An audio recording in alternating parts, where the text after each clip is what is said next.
Hey everyone, it's Twix Stables here, and this is a much needed segment video.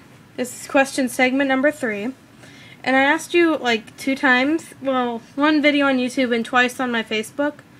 Oh, and by the way, if you want to see my Facebook, it's Twix Stables. It's like Twix space Briar space Stables on Facebook. And I have a picture of a stablemate of mine, I believe. I have a model horse on there. But anyway, I asked some of you to ask me any questions you want. And I got 5 different questions. So, let's get started. The first question is from Ann Mason Briarlover. And her question is, do you have the O'Leary mold? Because mine has a seam split like under its mane and a clear spot on top of over the mane.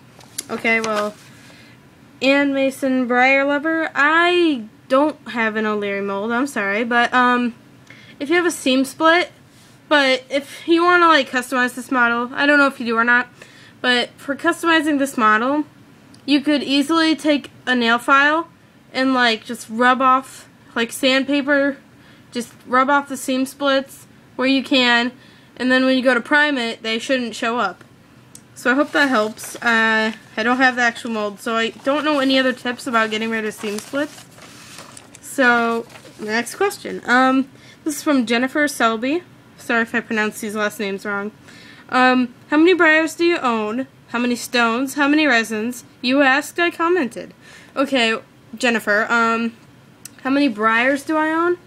Well, I'm not for sure on the exact amount because I just got some new ones and I haven't added them to my collection. But I know I have a little over 30. I'm getting more for Christmas, and I got some more last week. How many stones do I own? I do not own any Peter Stones yet, but I'm looking into getting some chips. Not sure. How many resins? I don't own any resins either. Yeah, I hope that answers your question. If you want me to go into more detail on that sometime, let me know. Okay, this is from Briar Bulldog. I need help for a breed for my new horse mirrors. Please help.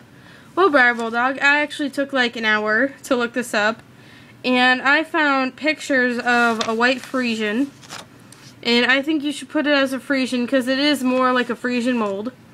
And if you look up white Friesians, you'll find a few pictures, and you could use those as reference pictures in live shows if that's what you're looking for.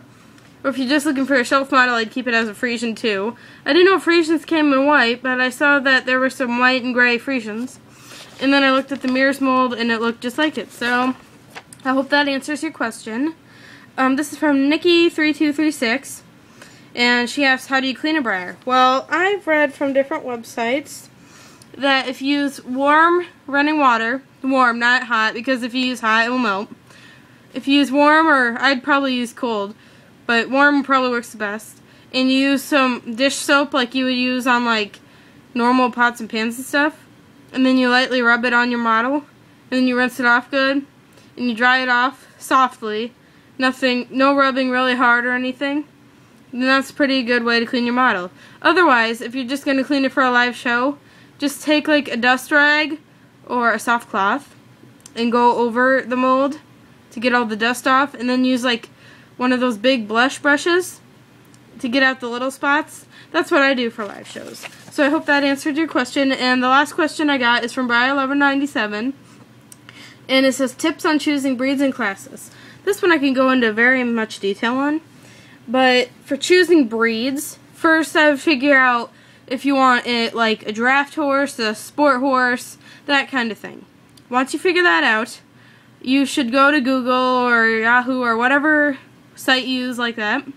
And you type in like sport horse breeds or draft breeds, and then if you find an interesting breed or one you'd like to look more into, either click on that if there's a link to that, or do another search with that breed in it.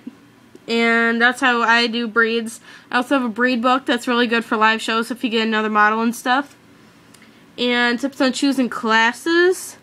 Well, if you're not sure about a class, I'd ask someone else. I did that at the live show I just went to, because I wasn't sure, like, I had a trait to Nord, and I didn't think it went British breeds or something.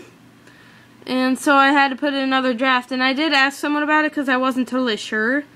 So, it's always good to ask someone, like, if you have a particular breed you have for that model, always ask someone because they might know more about horses than you, and you might know more about model horses, but it's always good to get someone else's opinion, just in case, you know, you never know. And some models do better in breeds you wouldn't think they do good in.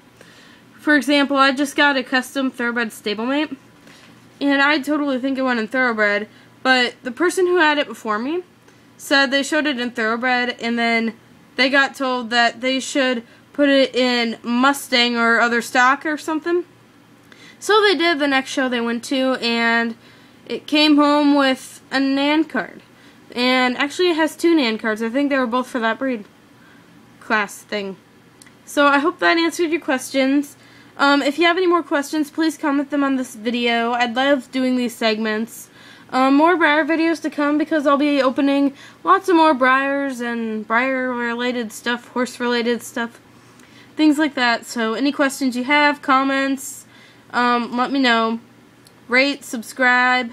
Yeah, so thanks for watching, and I am 99% sure I'm going to BreyerFest 2012, so let me know if you're going too. Bye.